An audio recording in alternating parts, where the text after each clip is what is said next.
Good evening. Welcome to tonight's Napoleon Memoirs, where we obsess about Napoleon. I want to tell you how I first got into Napoleon. I was trying to make it as a writer. I wrote all these novels.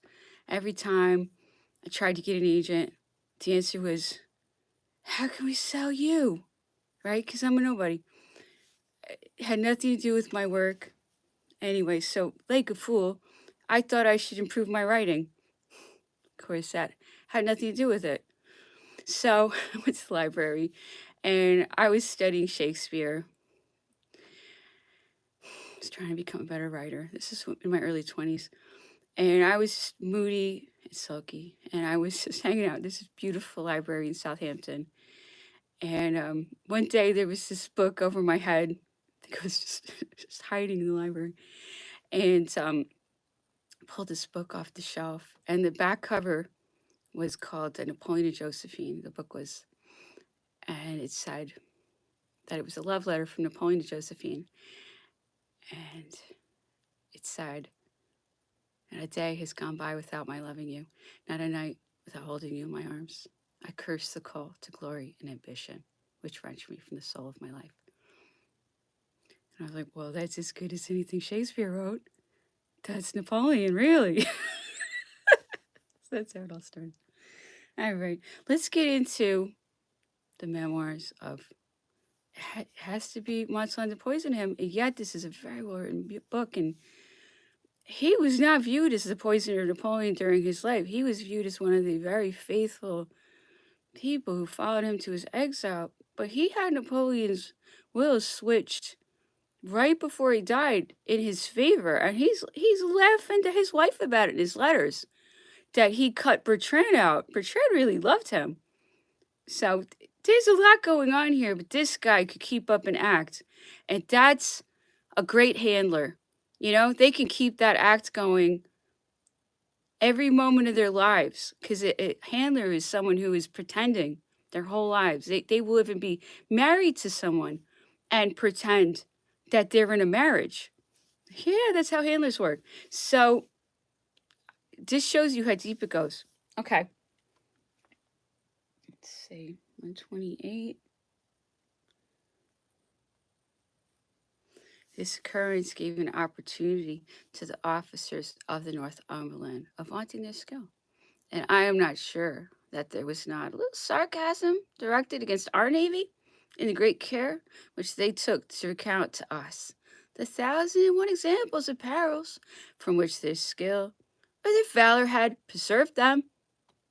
The Emperor having asked the Admiral how many chronometers the Admiralty allotted to a ship of war, and whether it required merchant vessels to be provided with them.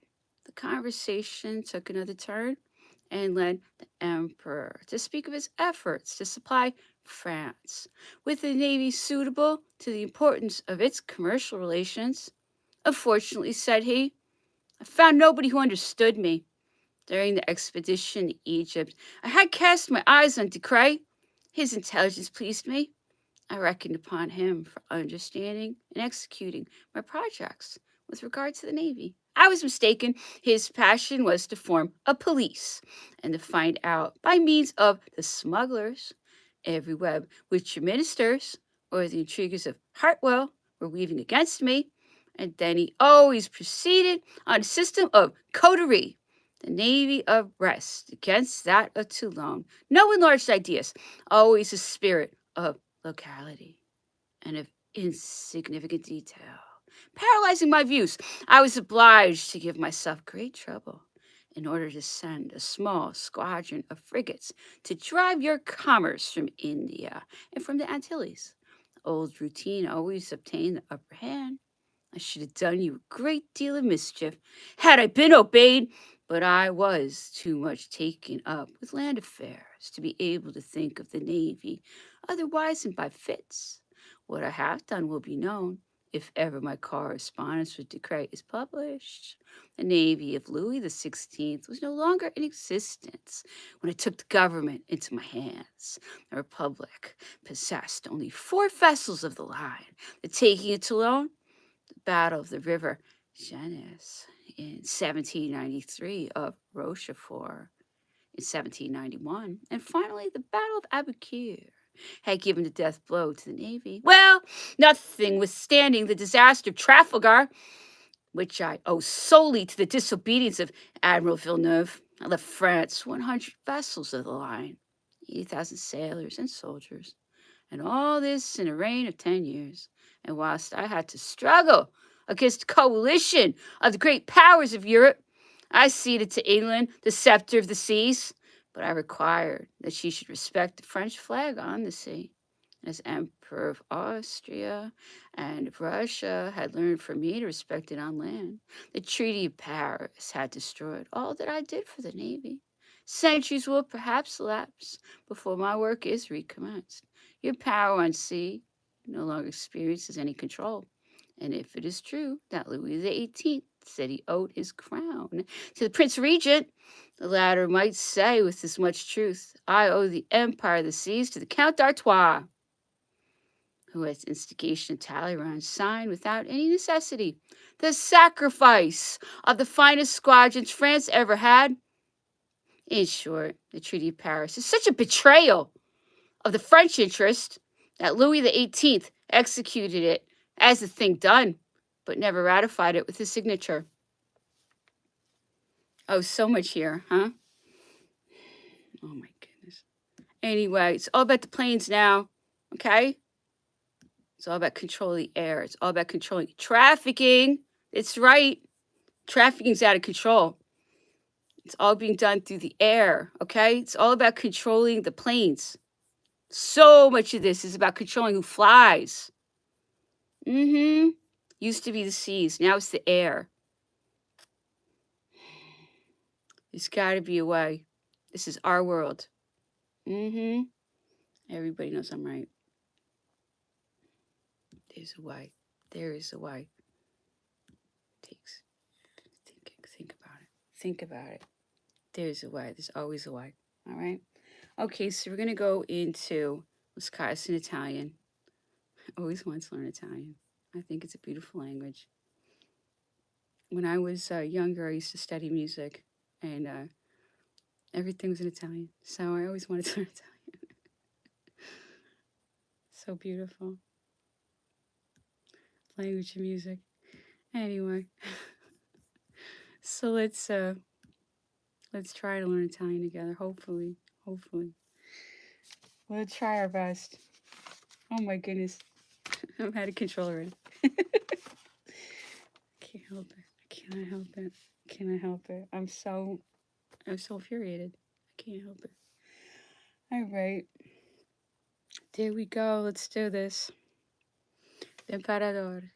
Allora ne mossi parecchi interrogazioni sulle migrazioni, sul nostro numero e sulle nostre tendenze.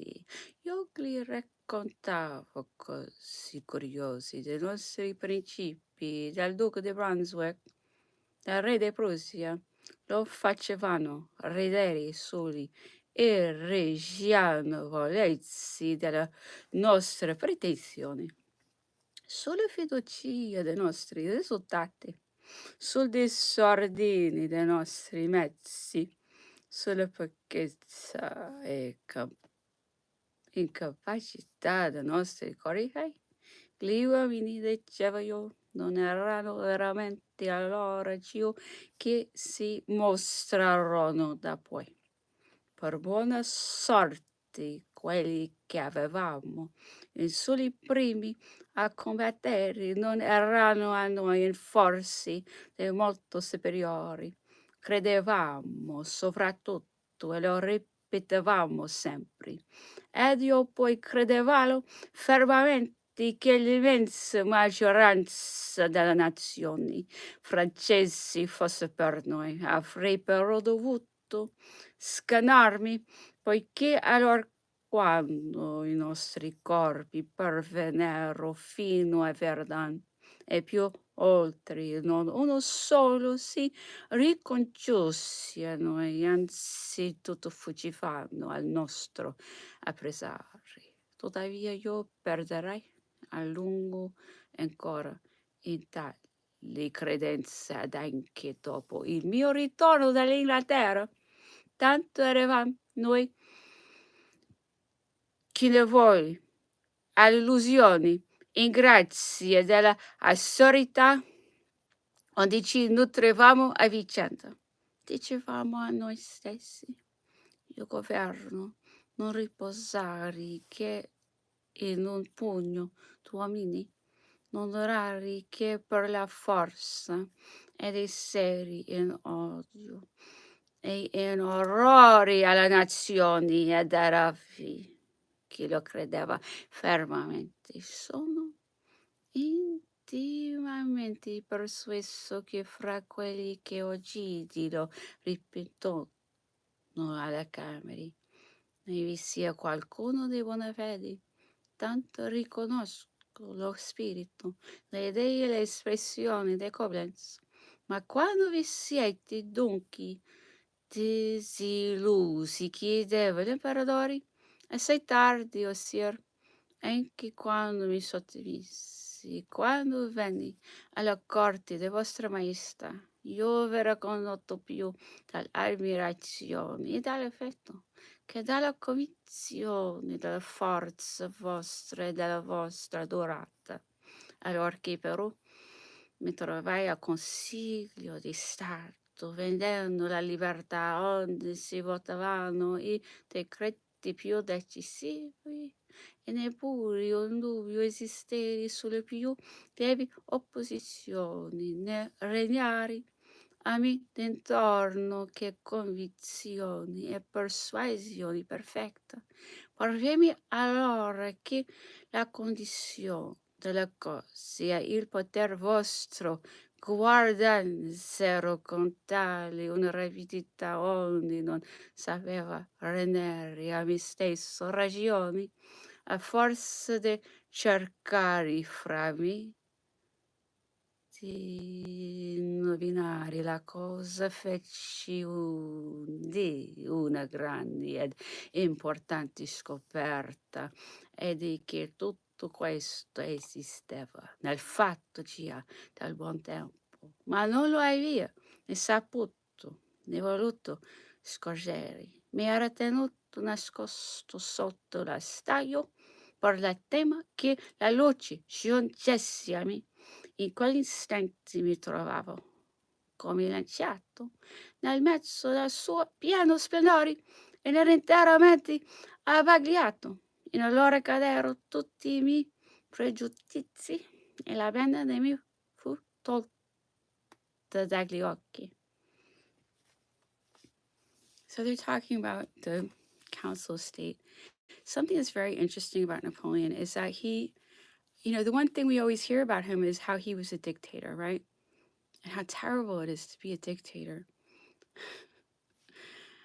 Well, Napoleon had legislative bodies, and all these infiltrators would sneak in, and then he would try to convince them to do good things for France, and then they would uh, put the brakes on and then make it hard for him to do good things. And then he was so busy, he would just go back to all the million other things he was doing, and all the good things he would want to do would be stymied by his own legislative bodies.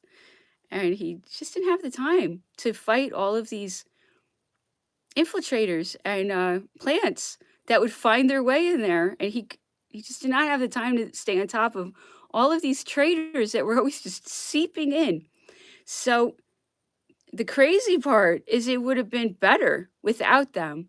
And that's the big issue with democracy, is that there is this group that will just come in and they will act like they're your best friend, and then you'll find out later that they were working against you all along. And that's why democracy is such a wonderful form of government to be run by a puppet master. So be aware of that. So if we're going to have democracy, we need to be really vigilant and really watch it, because these people are always coming back in. It's how they operate. Through handlers, infiltrators, plants, and they mirror whoever they're trying to fool. So all of these people have come up to me, and they It's like looking in the mirror. They actually model themselves on me because they think I'm gonna be, like, thrilled with myself when they act like they're me. But it's I know their playbook, and then some people are, "Oh, this is great. This is everything I've been looking for," and then they let them in. It's like a vampire at the door. You don't let them in, and I've had to become extremely isolated because they never leave me alone, and they're always like, "Oh, we wanna support you, and we have book deals for you." Right? Because they know I used to want a book deal. How do they know? They all know.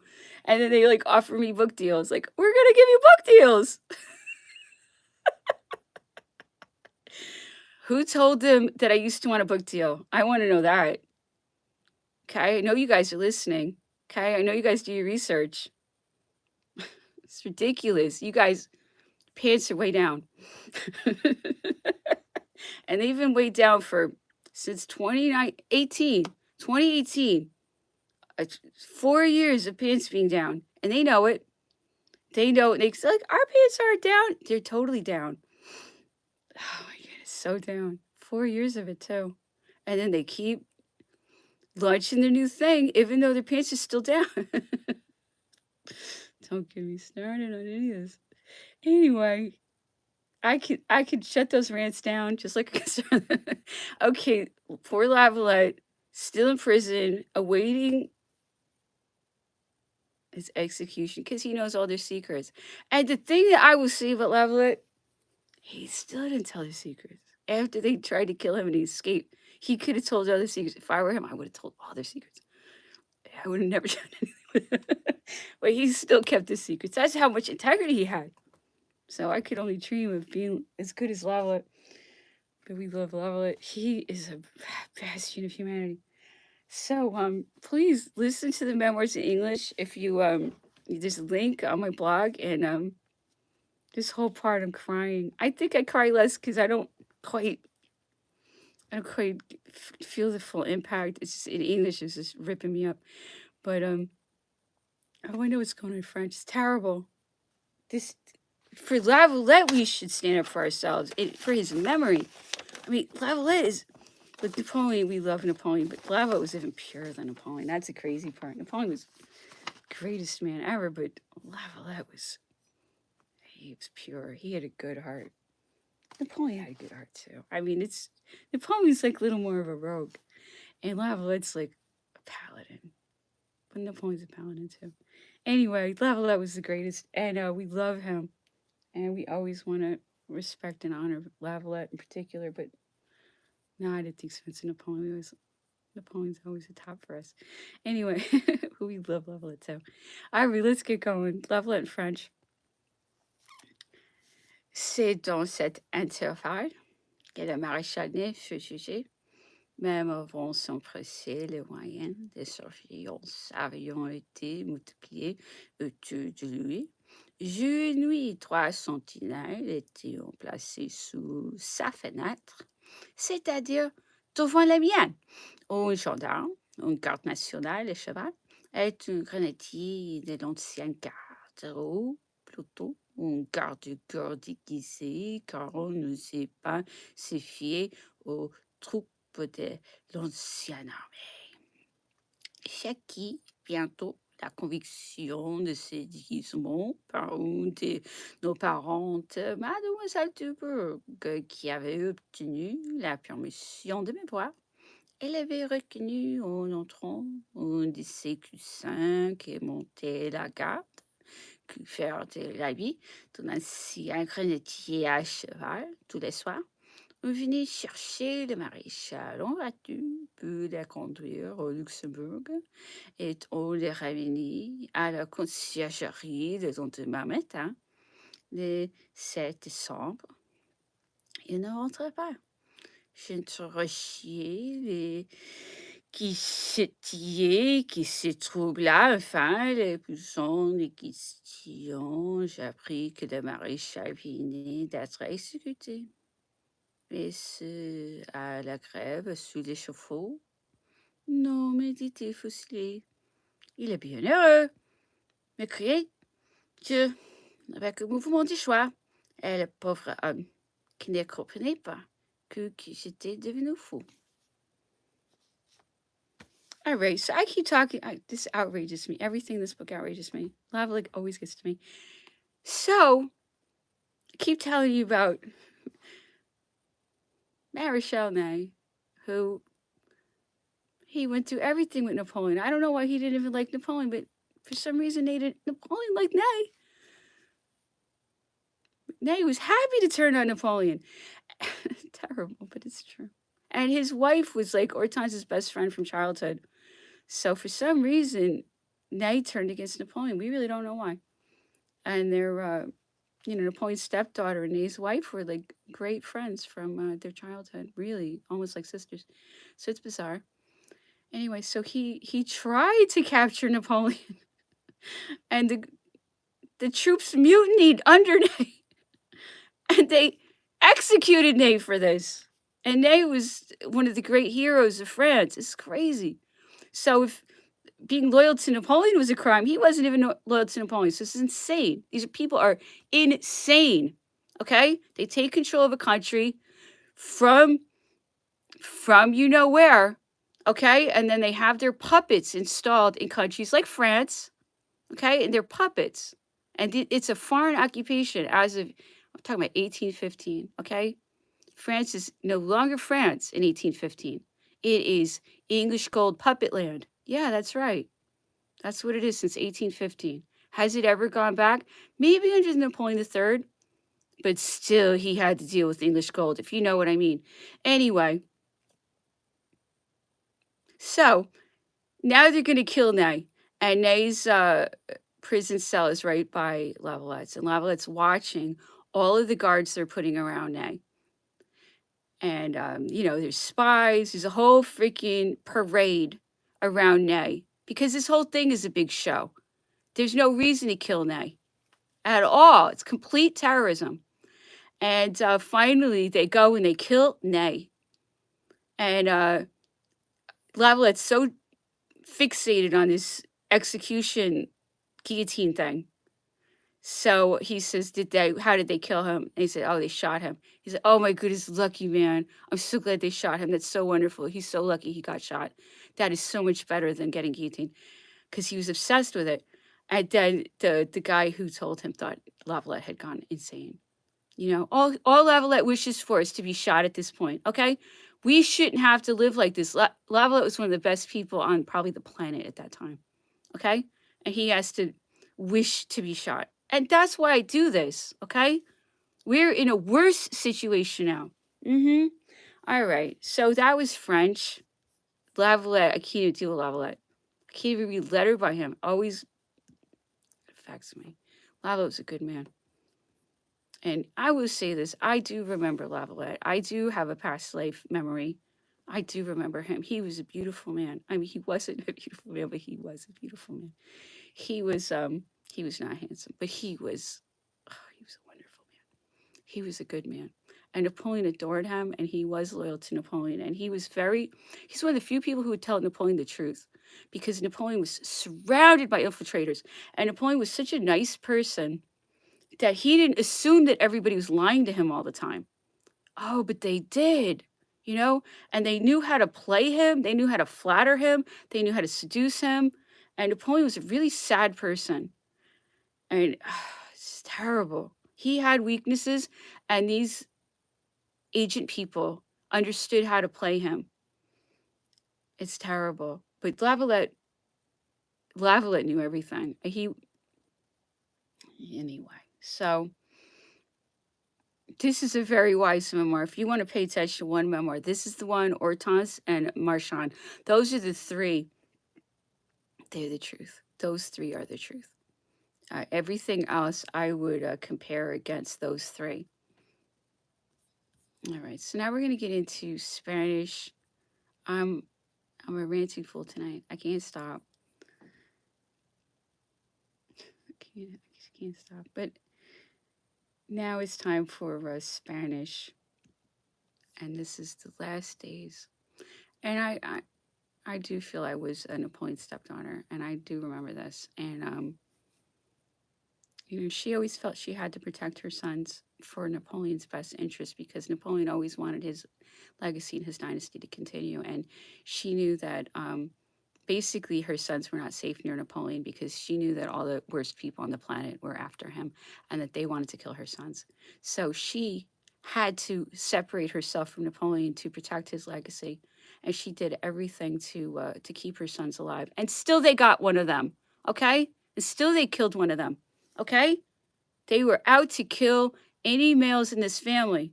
These are none of these. You don't hear these things because those people are in charge, and they're hiding all of their secrets. All right. So yesterday, I read a letter from this infiltrator trader Talleyrand. They don't call him that, but it's exactly what he was. And read between the lines, he was. Okay. So now we're getting back into the physical torture, medical torture program that English Gold put Napoleon through on St. Helena, because they had to pretend they were killing him of natural causes. So they had to slowly murder him. Whereas Napoleon was also begging to be shot. Okay? So you have two people begging to be shot by the puppet masters. Okay? But of course, they're not going to have the mercy to shoot them, because they don't have mercy. That's exactly what the situation is. This is cruel, sadistic people. And I hope that explains the last 2 years to everyone. We're dealing with sadistic people who enjoy hurting the population. That's exactly how it is. Okay. 24 de octubre, el emperador ha continuado bien el resto del día de ayer. Ha pasado gran parte de la noche leyendo periódicos, en que todavía se ocupaba a mi llegada a las 10. Ha tomado un baño de media hora. Van aumentando sus fuerzas. Disminuye la constipación. Sin embargo, se queja de un vivo dolor en el hipocondrio derecho que se extiende hasta la tetilla del mismo lado. 25 de octubre. Después de haber experimentado un terrible dolor en las sienes, se quedó el emperador en estado muy cercano al de letargo, del que le sacan unos pediluvios sin apisamados. Entonces comenzó a lamentarse sobre el estado de su salud, diciendo: puede darse nada más deplorable que mi actual existencia. Esto no es vivir, sino vegetar. Mi salud no se restablecerá nunca a un estado en que mayor es solamente precario, y puede ser que bien pronto venga la muerte a poner término a lo que padezco. Luego me recomendó hice la autopsia de su cadáver. No estamos todavía en este caso, le respondí. Vuestra Majestad no toca al fin de su carrera. Solamente le pido se digna someterse al régimen curativo que le tengo aconsejado. Así quisiera yo creerlo, mas lo vigilatorio se seque muy pronto. Luego tomarán energía si vuestra majestad quisiere. Remedios, pues sois como todos los médicos. Prometeréis la vida a un cadáver con tal que pudiese atarse de píldoras. Yo estoy en la extremidad, lo conozco y no me hago ilusión. Todas las fuerzas vitales se concentran en el punto de que se han apoderado las moscas. Pues las sostendréis un 10 o 12 días, mas entonces habréis obtenido todo el efecto que es posible esperar. Pero, señor, en este caso podríamos todavía probar con un criterio. Quitad, no lo quiero. Corregir mi pulso 1 es demasiado penoso e incómodo.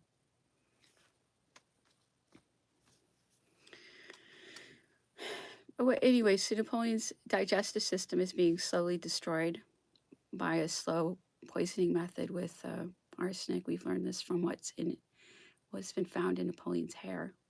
Okay, so he's being killed in the most cruel way possible by the one of the last people that he felt actually cared about him. So this is just unbelievably sadistic. Okay, and I want people to really understand how evil this was. And he has this doctor, Antomarchy, who that guy, Montalon, is doing everything to get him running after girls, always girls. Get him doing everything so he's not going to be there for Napoleon, so he can alienate his doctor, because his doctor actually does care about him. And Montalon's playing all these games. And Napoleon is saying to Antomarchy, I appreciate your offer of medicines and pills, but I'm done. I'm going to die very soon. And he wants to talk about what he wants done with his cadaver, because Napoleon's always saying, "Look, I want you to find the poison in me. I don't quite know how they're poisoning me, but I know they're poisoning me." He always said that he was being poisoned and executed by the agents of English gold. And Marcus says, "No, no, no, you're gonna be all right. We're gonna keep you going." But Napoleon knows it's over, and that's the sad stuff that they're talking about in this passage. Okay, so let's move on to German. I just think if we really look at this, we can start to see that there is a better way. And we need to take a very hard look at the puppet master situation that we have, okay? Because we are living under an empire that's been in power for 200 years, at least. At least. And it has a lot to do with banking. We're being enslaved through money and monopolies. And we need to get real about that. We need to learn how to turn televisions off and think and get serious about whether we want to continue living on this planet. And that is what I've been trying to tell people. I've been saying this since 2014. They have very serious plans for us, and I don't know if we're in their future.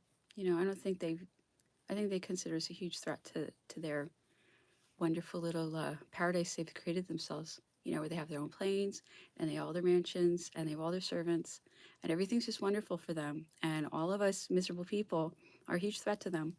And I think they'd rather see a lot of us gone for various reasons, you know? And I don't see why few people get to decide the future of the planet. Doesn't seem fair to me, that all of us need to just be pushed around because some people really like what they've acquired for themselves over the last couple generations. And the stories that I'm telling here are about how those people became so rich.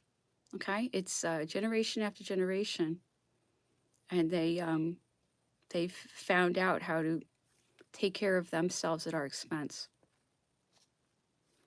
And this is the truth, and the courts have been subverted, and it's very difficult to get this truth out. But I think it's worth it to know what's going on. All right, here we go. We're going to do our best to fractal German.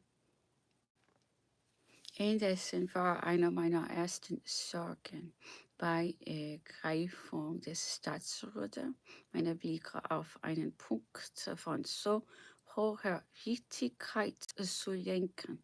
Ich setzte Kommissionen nieder, ließ den Gegenstand in meiner Gegenwart erörtern, machte mir auf, genaueste Methoden örtlichen Verhaltensweisen bekannt und hatte den Ausspruch, die Erhöhung des Darms in aller Eil und mit aller Kraft vorzunehmen, sodann die beiden Enden desselben mit genauten Festungswerken zu versehen sogleich, aber die Einrichtung so zu treffen, dass im Mittelpunkt eine provisorische betriebliche Batterie angelegt wird, Nun begannen von allen Seiten die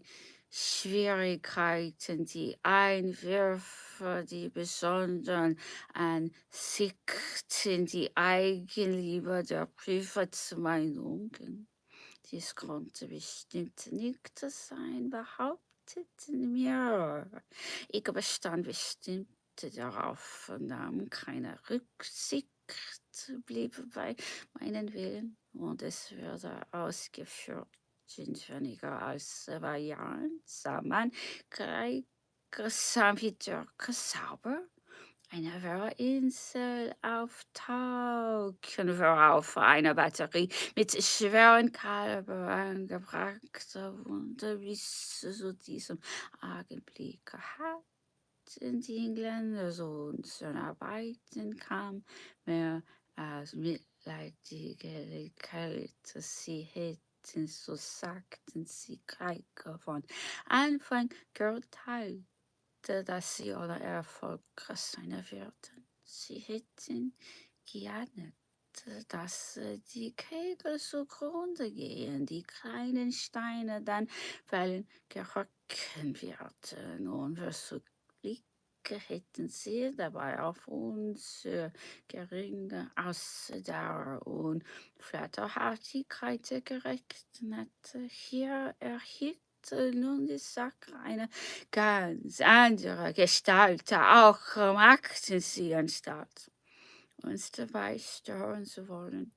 Aber sie kamen so spät.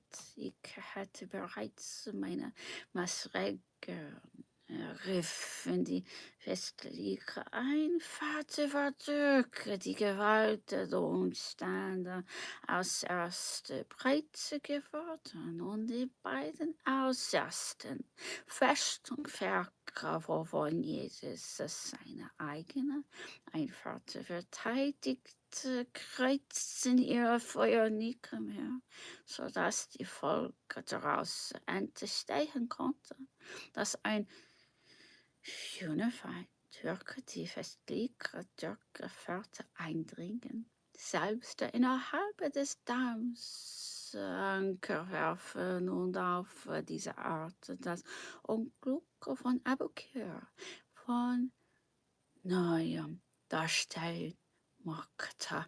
Mit meiner provisorischen Zentralbatterie hatte ich aber schon einen solchen Streik abgehalten.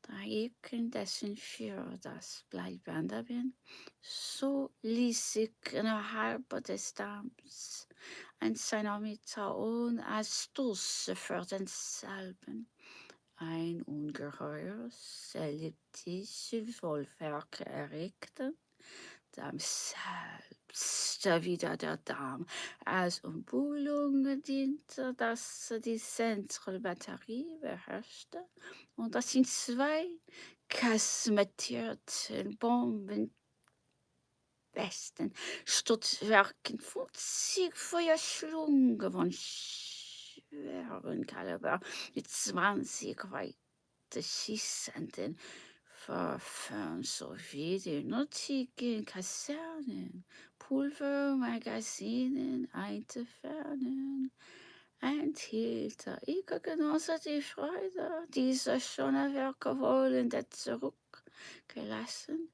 zu haben. All right, that's it for tonight. Thank you so much for listening. I hope you have a really good evening.